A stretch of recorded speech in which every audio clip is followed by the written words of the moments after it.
Yes, it took me some time, but yes, here is the review of the three first episodes of the new TV show from the universe of The Boys. Already got a solid cast with crazy superpowers and more cameos to come throughout the season. So please don't forget to leave a like, subscribe, and let's talk about this potential best show of the year, Gen V. As we are witnessing a bunch of shows who are too much progressive, but not in a good way, they not only bring some things that most of us are not that interested, but they force it with cheesy characters and lazy writing. Little do they know that that is one of the reasons that important themes as gender identity, racism get treated like that. When you have productions like the last season of Sex Education, for example, which theme was about sex education but forced into LGBTQ propaganda, and instead of doing it good, it was done terrible. And against that, we have shows like The Boys and now Gen V who can get themes like these and portray them in such a fantastic way because they actually care about the writing, the characters, the product itself. It's not only talking about the right themes, but talking about them in a smart way that captivates and makes you sympathize with them. So let's first talk about what I thought about the characters, then we can move on to the story. First, our main character, Mary Moreau, which already references almost to the most famous superheroes from Marvel, that because her first and last name have the same initial, that was a characteristic that Stan Lee did with his characters like Peter Parker, Reed Richards, Matt Murdock. This was a nice touch to let us know that she is a hero, at least the closest thing that we can have from one. Because in this universe, the more powerful you are, the crazier you behave. She got her powers on her period, which is kind of funny because it opens the door for creative names for her super name. Period is a very short and smart one. Bloody Mary looks nice, also references her name, but leave here in the comments suggestions of potential names for her. Controlling blood isn't easy as she cuts herself to use her powers, and like every teenager and person in this show, everyone has their own problems and things to overcome. Her being the murder of her parents and the need to reconcile with her sister. I wish I could put this gory images here, but I would just be banned from YouTube. As she progresses throughout the episode, she shows herself as someone that wants to help others, but she hurts herself in the process, but she discovers other abilities that are as useful as any as she can stop people from bleeding to death. And that is one of the most useful powers in the whole show. And it shows that she doesn't have to be the aggressive one, but she can also care to others, and that might develop her sympathy with us. She is a great character, and I am still loving her. We got Golden Boy, which the shocking factor of him is that he's Arnold Schwarzenegger's son, which blew my mind, but the way they could have made his power becoming like super bulky just like his father would be hilarious. But going back to Marvel heroes, he's basically Human Torch, but at least he didn't demonstrate the ability at least to throw fireballs or anything, but he could fly. And as we saw in the end of the first episode, he can blow himself also, which served as a fantastic plot twist for the second episode.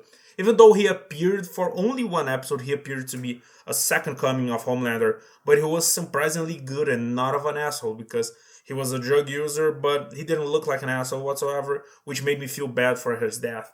But his last kill on the director was amazing with the hug of death. For me, was nice. We got Jordan Lee. I think he or she is one of the most intriguing characters by far. And I remember what I said about the themes that they managed to portray wonderfully. This is one of them. Apparently, his original form is a male, and his powers kind of correlate with his need later on to have a gender swap. But in the show, it appears that that is more fluid because not only he wants to be a woman, but he wants to feel as a man sometimes. But she feels more comfortable as a girl, apparently. But I guess it is supposed to be confusing. At the end, she just wants to feel, in general, more comfortable with herself.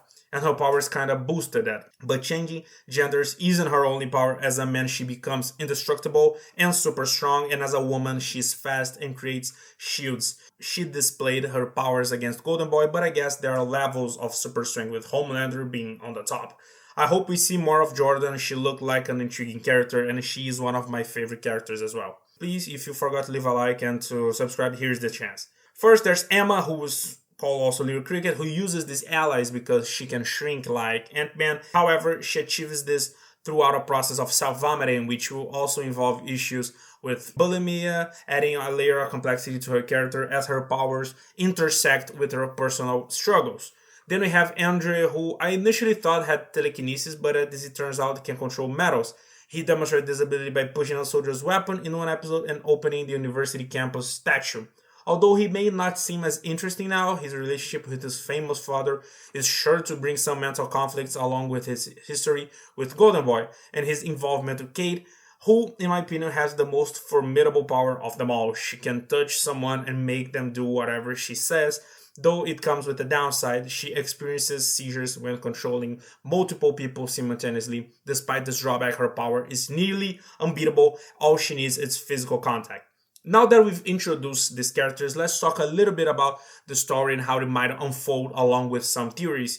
Since it's been a while since the first 3 episodes were released, I won't describe each moment in detail. One intriguing element is the dreams that Golden Boy has in the first episode, where he sees a forest and hears his brother calling out to him, even though we believed his brother had died.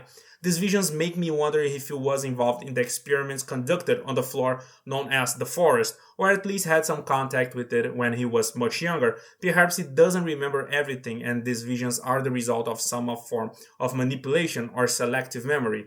Another fascinating aspect of this series is the expansion of the universe of the boys. While we initially saw a world filled with superheroes, we wonder if there was a place where they learn to become heroes. It's not clear who funds this place yet. However, I believe that the facility is entirely controlled by Vault, which makes sense. If you are administering superhero serum to kids, why wouldn't you study them as they grow? The exact criteria for selecting heroes for studies and all, but characters like Homelander likely underwent such studies as he was created in a lab. It's a clear way for a pharmaceutical company to research its product, even though ethical considerations seem to be non-existent in this series, so there's no problem with that. It's a way for you to understand that by the time that the parents gave the serum to those kids, they basically become Vaught's property. In the first 3 episodes, we've seen the main characters from closer bonds as they expose their vulnerabilities to each other and traumas. Both the series and the boys excel at drawing us into these stories. I think the series has much more action scenes than the boys, and while I don't mind the action, I was more interested in where the plot was going. There have been some shocking moments, including explicit sexual contact, which seems to be a trend in modern series. However, the final scene of the first episode where Golden Boy explodes in midair and the opening scene of the series with Mary's parents dying in a gruesome manner were both quite shocking, but not as shocking as Emma going down as Cricket and holding into that guy's penis and kicking his balls and saying like he has a big penis. Like I think just show like how far is the boys on showing gruesome acts. I think this one was worse than showing like guts or something. And one scene that stood out the last was the last scene on the 3rd episode where Emma finds Golden Boy's brother and enters the mind of a guard. When the other guards arrive to assess the situation, she is inside the dead guard's ear, surrounded by blood because she pierces throughout his head and just lands on the other side. And as she's looking at those guards, she's literally in a bloodbath. And this cinematography, at least, I don't think that's how he said it, it looks nice at least and disturbing as well. And of course, a fantastic plot twist to the next episode. They are masters on developing plot twists to make you watch the next episode. And I remember seeing this trailer for the series at Comic-Con a few months before the official trailer was released in December. I had no idea this series even existed until then, and it was a fantastic surprise. It's been incredible so far, and I hope they maintain this momentum as they blend this universe with the core characters of the boys. Jensen Ackles is confirmed to make an appearance. The Deep appeared in a promotional video from the college, and there's potential for other characters to show up. Who knows, maybe even Homelander, or even Billy Butcher will confront a student. In conclusion, these are my thoughts on the series so far, and I'm very, very excited to continue following it. If you guys are enjoying the show, please leave it in the comments. If you guys like the video and enjoying the channel, please leave a like and subscribe. It helps us a lot. I will definitely see you guys on the next review of Gen V or any Star Wars or movie appearing anytime soon. So goodbye and peace.